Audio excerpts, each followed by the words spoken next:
Hello students, welcome to CR Digital Classes. In this video, we are going to understand about middleware services. What are middleware services? So, middleware services are the software lies between an operating system and application. So, that is which is acting as in between the operating system and the application running on it. That is software. It can be a software or it can be other programs. So essentially functioning as hidden translation layer. So this middleware will be acting as the hidden translation layer. This layer of framework is very important that brings together different components of the architecture such as network systems, software programs. So these are the things which components which are used for acting in between the operating system and the user. That is, it is acting as a mediator to communicate each other. So also these services shift from the computing application centric to data centric. That you have to understand. That is application centric to data centric. Data is as data plays a crucial role. We have to always remember that it is shifting from application to the data. The advantage with this shift is that application can be controlled by remote data in the network instead of applications controlling the data. So here instead of applications, remote data in the network that will be controlled. Then documents of middleware services. So different documents are required for these services that are categorized as one is structured documents, other one is compound documents. So the name itself we can understand that structure means that are in a particular structure, particular format or in a systematic way. That is the structured document. So this type of digital documents are more flexible than the image documents.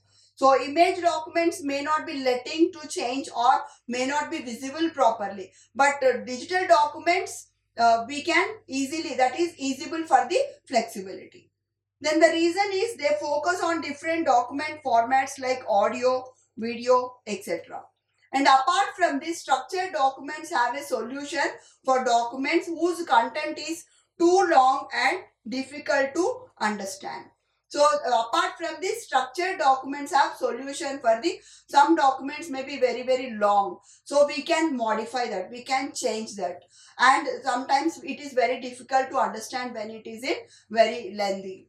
So that is the flexibility we will have in the structured document. Structured document use a technique called table of contents. You also may be seeing in your textbooks and other places index or table of content. So where exactly we want to see the information that will be mentioned. So directly we can go to that page. So table of contents are very important whenever we are trying to make any of the project report or any of the report, we have to maintain that table of contents.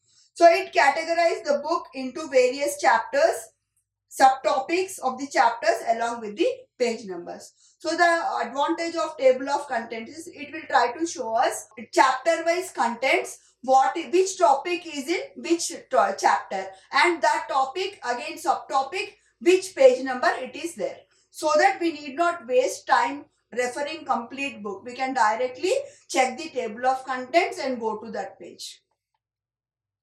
Then standards that are used are different standards used in the structured document are one is SGML, that we call that is full abbreviation is standard generalized markup language, and HTML. So mostly I think we use HTML, hypertext markup language. So SGML is, it is standard generalized markup language.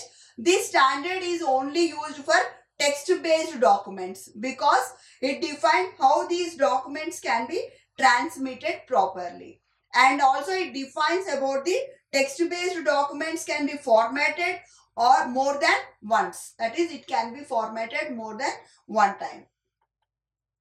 Then in addition to this, also describes about the structure of text document, and this standard is developed by International Standard Organization, ISO. Then coming to HTML, it is hypertext markup language. It is standard was created under W3C consortium. So HTML standard is mainly used for documents in hypertext multimedia also, whereas SGML we use only for the text based documents, whereas HTML we use for the hypertext as well as multimedia. So this is the difference between both. Then compound documents. These documents consist of data structures that include data types like text, audio, video. Structured documents we have seen differently. Component documents, it also types of covers the types of text, audio and video also. So this document is collection of user interfaces that helps in creating single integrated perceptual environment. So this is the collection of interfaces that helps for creating the single integrated perceptual environment. And standards are different standards for this is OLE, that is object linking and embedding, and open document, open doc. So object linking and embedding is the technology that embedded means integrating. So it integrates several applications and multimedia data types within the active document framework, and it was developed on DDE, which is the technique of inter-process communication. And open document is, that is open doc, whatever we say, it contains the documents of basic building blocks. Here each document part comprises of data, that is it can be text containing characters, graphics containing lines and shapes, spreadsheet containing spreadsheet cells with formulas, and multimedia containing digitalized videos. So in open docs we can see all, it comprises all different types of data. Then the questions asked in the middleware, we need to write all those things. So it can be asked like explain the different types of middleware services, or what are different types of middleware services. I hope this video is helpful in understanding what is middleware services and what are different types of middleware services. Thank you.